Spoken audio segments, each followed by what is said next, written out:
Welcome back to the Wide Awake Media podcast. I am your host, Dee Denslow. We are here to speak to real journalists, unsung heroes, and freedom fighters who oppose technocratic establishment plans for population control, tyranny, and a new world order. Today, our guest is independent journalist and author of Sonia Elijah Investigates, a successful Substack and podcast.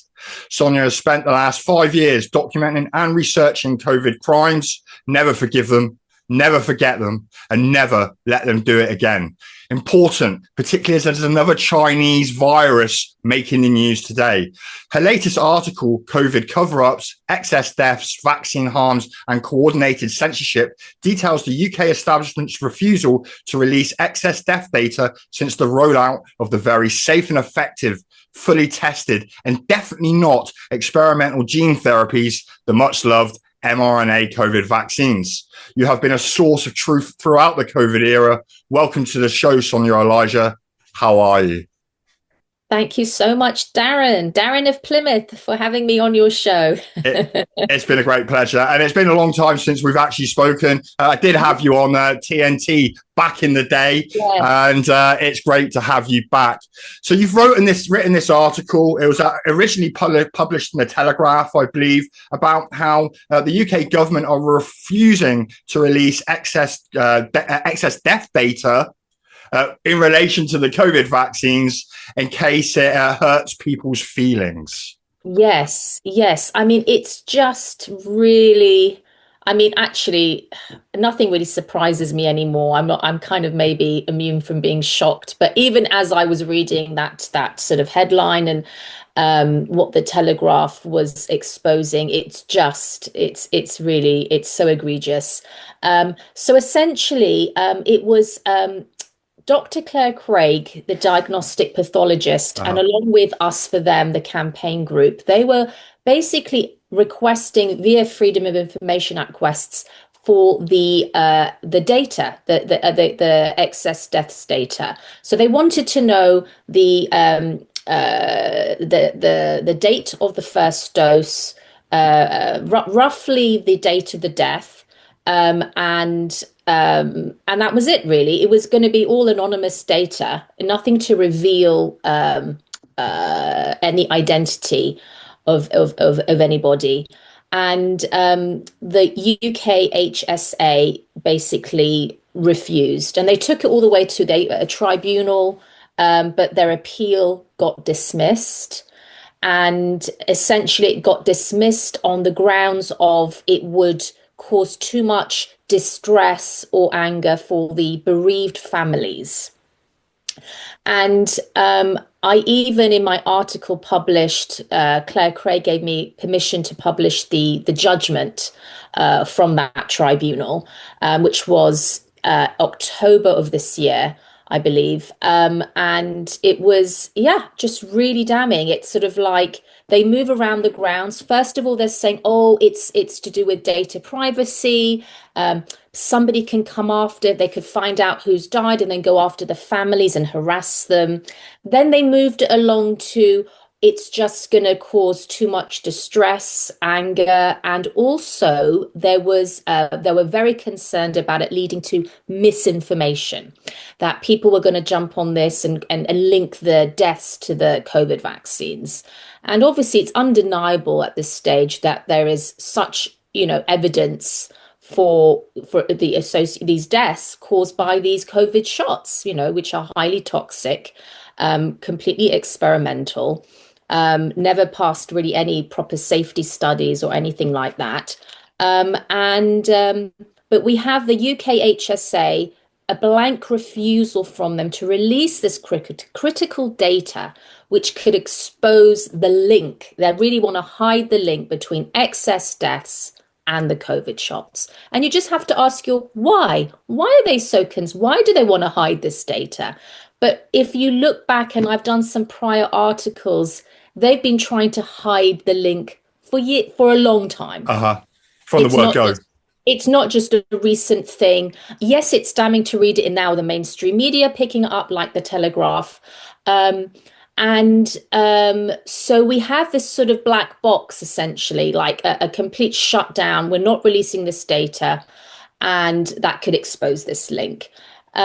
So if you look back now, I mean, the ONS, the Office of National Statistics in the UK, actually started to do the suppression, the censorship back in 2023 when they stopped releasing data sets on deaths by vaccination status for England. So their final publication covered deaths right up until May 2023. But after that, they just stopped it. And the reason why, it's really obvious, because the data was just so damning, because there was so much higher deaths in the vaccine groups compared to people who were unvaccinated. So they had to hide the data. It was too damning. So that's what they did. But not only that, if you sort of fast forward to February 2024, what they did, they changed the entire methodology of calculating excess deaths, Darren. And Andrew Bridgen picked that up in his speech to Parliament in 2024, which I also covered on my Substack when he was, really wanting to bring to the spotlight excess deaths, because it was not getting picked up any mainstream media. Do you remember those headlines? Or if you fluff your duvet or your duvet cover, that could lead to a heart attack. Every day there was a different, Yes, children now have heart attacks all the time. Too many hot showers could lead to a heart attack. Hoovering, not hoovering, going out in the sunshine, going out in the cold. It was every day a different story, often quite contradictory. And just to touch on what you're saying, back in sort of 22, the back end of 22, when the excess death data was starting to come out, and there was these big rises in excess deaths, not just in the UK, but pretty much across everywhere where the vaccine campaign had been rolled out. It was a major story on social media. We were all talking about excess deaths, screaming from the rooftops that it should be looked into. And yet now we don't hear a peep. Nobody is talking about it anymore. Yeah, no, it is. It's just it's got to kind of been brushed under the carpet. And just, again, their blank refusing to release this critical data. And they have no excuse not to give it, because there's no way. I mean, it's anonymized data, right? And they are just so scared. They're scared for the, reprisals. I mean, it's like this is the government that was pushing and promoting and coercing people to take the shots. And now, for a long time, we've known they've been, very, very dangerous, very high risk. And they want everyone to know who had the shots. And now they don't want anyone to know who had the shots. Well, this is also the interesting thing, because do you remember those tallies they did early on during the kind of pandemic? It's like, oh, so many people have died. Every day we'd have a tally of who died of COVID. Yeah. But it's complete radio silence when who's died from the COVID shot. It's not even silence. It's a systematic campaign of suppression, of concealing the data. This is a coordinated campaign. It's not an isolated thing. We've got also, so I was just, so the change now. So now if you look at February 2024, I think it was, is when ONS actually changed the way they calculated excess deaths. And what they did is they essentially raised, so I think excess deaths is calculated the difference between the baseline of what's the expected deaths, and to what we're actually seeing. And it's that difference is the excess. They raised the baseline. And when you do that, excess deaths gets reduced, as a follow on from that. And so that's what they did. So again, that's a way of fudging the numbers, right? They're playing around, they're manipulating the data. They've been doing that from very early on. Professor Neil Fenton actually did some great work on that, on how ONS were manipulating the data. This is where we are now. But it's not only now. We've got independent studies being done, Darren. So, for example, there was a study done from the Netherlands. I think it was called Monsert et al. Study, that was published in the BMJ Public Health. Do you remember that study? That was published in June 2024. I wrote about this study, and what they calculated, these researchers, I think from University of Amsterdam, um, that there were 3 million excess deaths from, I think, from January 2020 right to the end of 2022 across 47 countries. There were 3 million excess deaths, but what their study revealed was the reported number of excess deaths was highest in 2021, okay, when we've got the rollout of the COVID shots. Uh-huh. They saw that link and they were really questioning it. And even in that study, they were citing other studies to do with the harms of the vaccine, so the known harms. And you had the Telegraph reporting on the back of that, and I think they ran the headline: "COVID vaccines may have helped fuel rise in excess deaths." As soon as that article ran, you have the Oncology Center. This is Princess Maximus Center, which is the center that the authors were affiliated with, suddenly distancing itself from this paper, saying this is completely, it's not meant to be. It's been misunderstood. We're distancing itself. They just basically sort of step back, and then after that, you have what was triggered. The BMJ Public Health issued a statement saying they put expression of concern over that study. So this is another way of suppressing, sort of throwing mud at these studies that are bringing up any harms, or sort of just raising the alarm bells here. They are getting like, oh, this is they're getting trashed. These studies are, no, this is not good. It wasn't meant to be like this. They're questioning the integrity of the study. So, and you've got a lot of others that have been, withdrawn, retracted. You've got definitely censorship going on within the scientific journals as well. And yeah, it's just really it's across the board, Darren, what's been going on. And you've got also these counter disinformation units attacking people who are raising the alarm bells, who are talking about excess deaths related to the vaccines or anything like that. They go after them. You've got, that's linked to the government. You've got the 77th Brigade, which is a military Uh-huh. unit of the UK government, going after dissenting voices Uh-huh. who are raising the alarm. And it's just been reported that Chris Whitty silenced COVID ethicists or scientific ethics advisors within the government. We've also, in the same day, another article come out saying, 26 government scientific advisors had received £200 million from pharma financists. Yeah. So the censorship has been going all the way through, and it emanates right from the very, very heart of government. What are the current excess death rates? Do you know whether it's the UK, Europe, and globally as a percentage or a ballpark figure compared to a true baseline prior to 2020? Yeah. Are they still very, very high? I see the article that you wrote about Germany suggested that 23, 24, it was 7.8% above normal. Yeah, it's all above normal across the board still. It's all above normal. It's come down a little bit, of course, but it's pretty much above normal. I mean, obviously, I'm not a statistician. I'm not, you really would need to ask a proper statistician to do the proper calculations on that. I'm not, but it's all still glaringly obvious.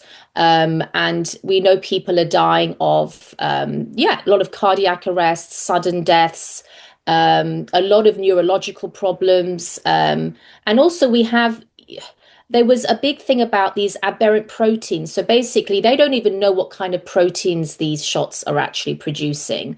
They are causing immunological harm to the body. A lot of autoimmune diseases are coming out of this as well, because the body essentially, it's attacking itself because it can't recognize these foreign proteins Uh-huh. that are being expressed by the mRNA shots. So there's a whole host of harms related to these genetic based vaccines. They're not even vaccines. I mean, they're gene based therapies. Yeah.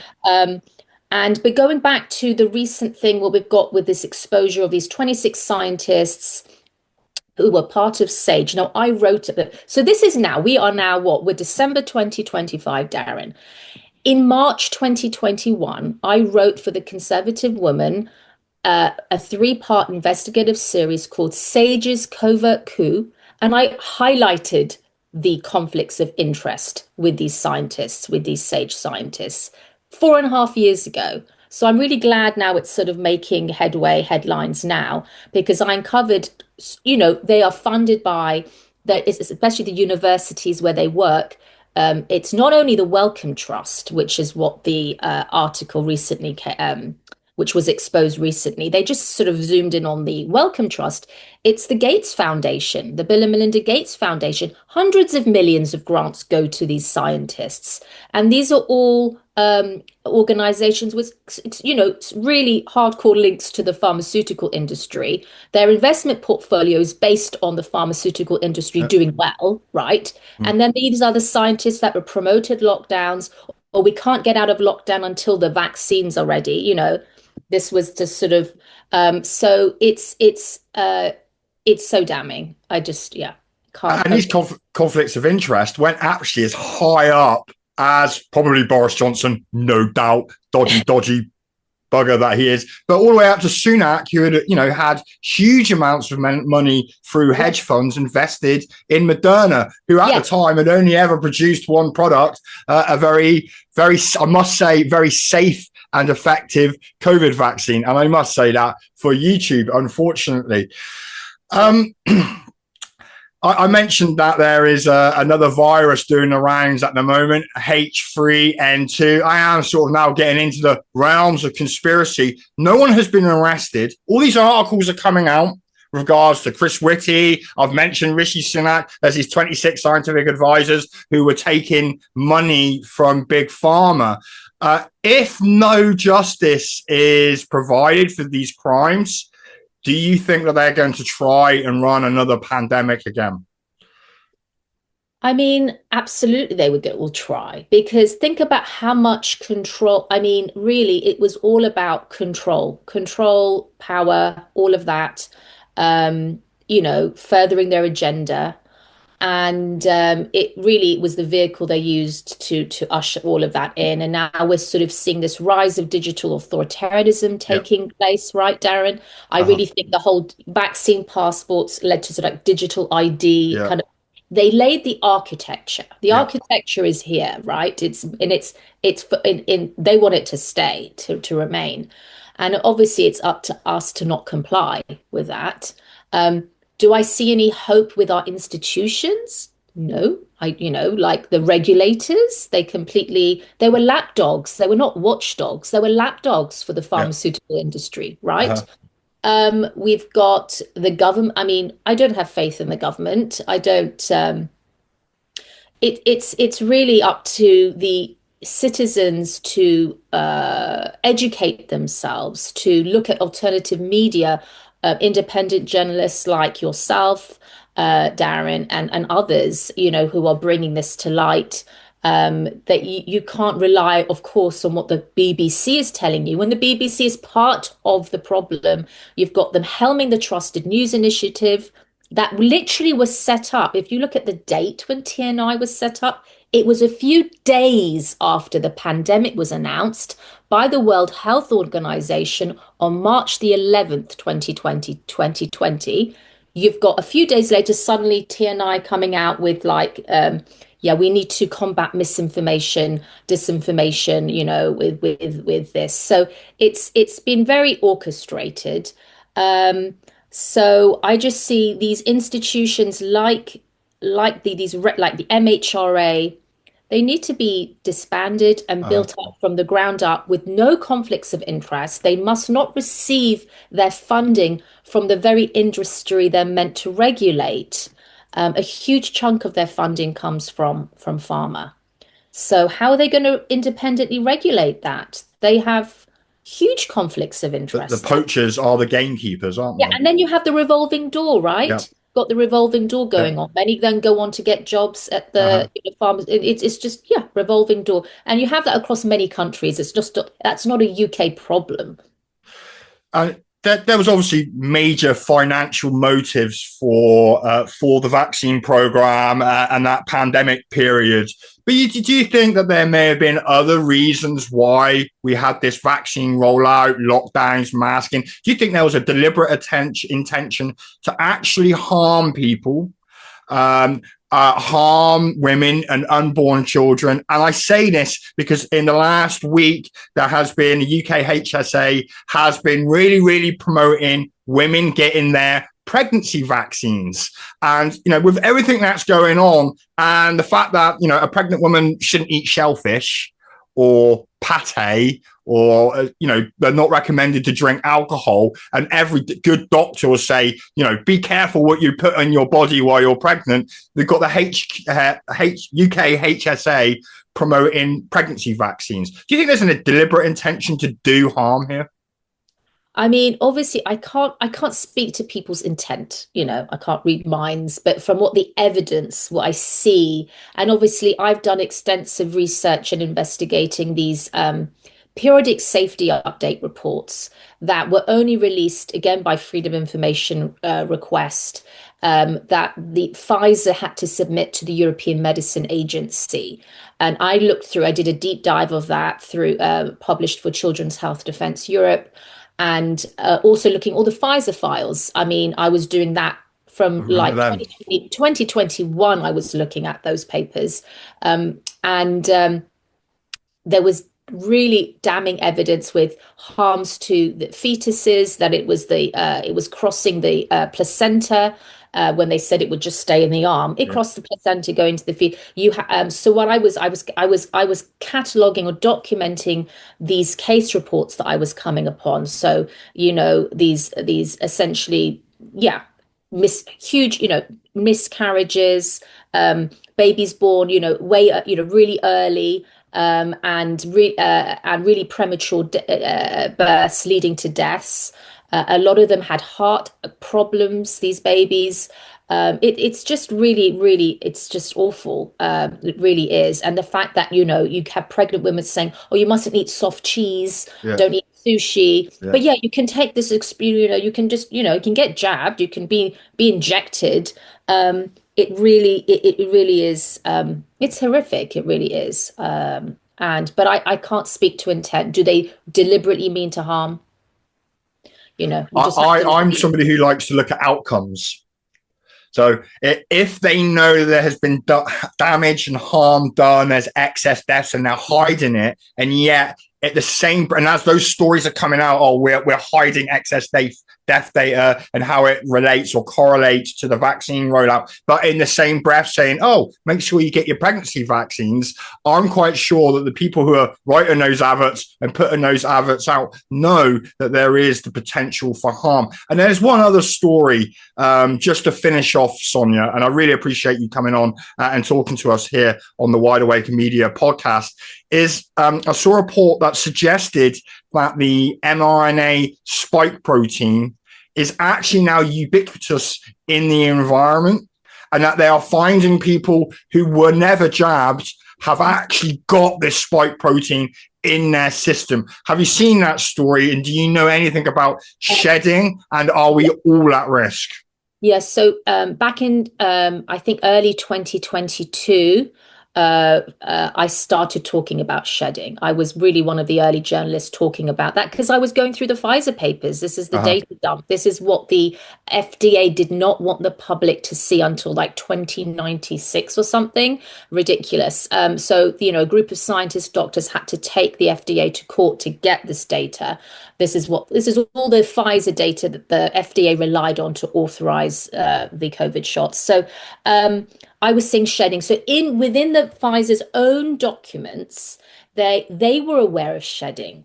They wanted, so if there was a case of, so this is the participants, this is the trial, the clinical trial. They had shedding on their radar. Okay. So if there was any exposure with a vaccine to do with partners, that case must be flagged within like 24 hours. They really wanted to know what would happen. So they were aware of it. So yeah, I've been writing about that from very early on. Yeah, it's there, it's out there, Uh, and it's very That alarming. has to be a massive concern for everybody, especially if you mentioned a partner. My ex-partner during the COVID period got vaccinated. She was under massive pressure. She worked in the health environment, and now I'm worried. Am I contaminated? Am I walking around and everybody I meet who has been vaccinated, are they a health risk to me? And then I think, well, that's an outcome. Was that deliberate? Did they know they only needed to vaccinate so many people in order to get this product into huge numbers of people? It's quite a scary thought. And then I think, what are the long-term, impacts on humanity as a whole, much, much further down the line? I worry about infertility. I see numbers with regards to miscarriages and the loss of babies and the reduction in pregnancies. What is there hope for humanity after this vaccine campaign? And will they do it again? Sonia, can we just finish on a high note? How can we prevent them doing it again? Like I was saying earlier, do not comply, do not comply with, if they want to, these sort of digital IDs linked to your vaccination status or whatever it is, your health records. Yeah, I mean, yeah, be vigilant, do your own research, educate yourself, don't be ignorant, right? Yeah, just be aware and not to trust and not to believe everything you're told and all of that, and not to be afraid. So I'm a big thing about don't be afraid. Yeah. Because they Fear is want the us to one be thing that afraid. will hold us back. And, I have friends who contact me who say, Darren, stop talking about this topic. Stop talking about that topic. People are not going to like what you're saying and they're going to think bad about you. And, I'm like, if the truth is the truth, and if I don't speak it, no one else will. So that's why your work on COVID, Sonia, has been so valuable to the freedom movement and the push against the establishment. I really, really appreciate you coming on. I know it's just been a brief chat, and I appreciate that you're also very, very busy. And to everybody who's listening, thank you to listening to the Wide Awake podcast. Please come back. Please tune in. But whatever you do, stay awake. Thank you. Thank you so much. Thank you, Sonia.